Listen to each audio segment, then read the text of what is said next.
ആശാവർക്കന്മാർ നന്നായിട്ട് ജോലി ചെയ്യുന്നവരല്ലേ, അവർക്ക് ഈ തുകയൊന്നും പോരാ.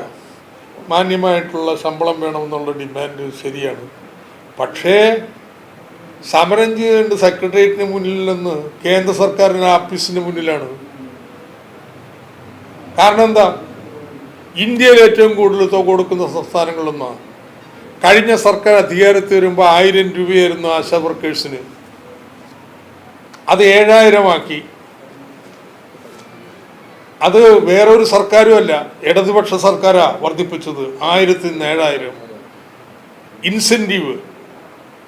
ആ ഇൻസെൻറ്റീവ് കൂടി ചേർക്കുമ്പോൾ 13000 രൂപയുണ്ട്. കോൺഗ്രസും BJP യും ഭരിക്കുന്ന ഒരു സംസ്ഥാനത്തുണ്ടോ ഈ തുക?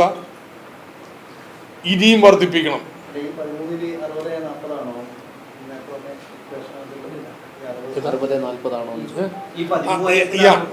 ഇതിൻ്റെ മൊത്തം ചെലവിൻ്റെ മറ്റേ ഒരു സ്കീമിൻ്റെ ഭാഗമായിട്ടാണല്ലോ വരുന്നത്. അവിടെയും 60-40 എന്താ ആയുഷ്മാൻ ആരോഗ്യൻ്റെ ഭാഗമായിട്ടാണ് വരുന്നത് ഇപ്പോൾ ഈ ആശാ വർക്കേഴ്സിന്. അപ്പോൾ ആശാ വർക്കേഴ്സിന് ഇതോ നമ്മളാണ് കൊടുക്കുന്നത്. പക്ഷേ ഇൻസെൻറ്റീവ് കേന്ദ്രമാണ്. ഇൻസെൻറ്റീവ് കേന്ദ്രവും സംസ്ഥാനവും കൂടിയാണ്. അലവൻസ് നമ്മുടേതാണ്. ആ അലവൻസാണ് ഇപ്പോൾ 100 കോടി രൂപ കുടിശ്ശികയായിട്ട്. സോ സമരം വേണമെന്ന്, സമരം ചെയ്യും, ഒരു സംശയം വേണ്ട. ഇന്ത്യയിലെ മുഴുവൻ സ്കീം വർക്കേഴ്സിനെ സംഘടിപ്പിക്കുന്നത് CITU ആണ്.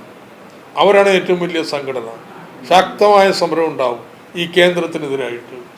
അതുകൊണ്ട് സെക്രട്ടേറിയറ്റിന് മുന്നിലല്ല, തൊട്ടപ്പുറത്തുള്ള AG's ഓഫീസിന് മുന്നിലാണ് സമരം നടത്തേണ്ടത്. കേന്ദ്രം തരാനുള്ള പണം തരാൻ പറ. അത് ഇല്ലെങ്കിലും കൊടുത്തുകൊണ്ടിരിക്കുകയാണ് കേരളം. സാമ്പത്തിക ബുദ്ധിമുട്ട് വന്നപ്പോൾ ഒരു കുടിശ്ശിക 3 മാസം വന്നു. അതല്ലാതെ അതിൻ്റെ അപ്പുറത്തേക്ക് ഏതെങ്കിലും വിരോധപരമായ നിലപാട് ഒന്നും സർക്കാരിനില്ല.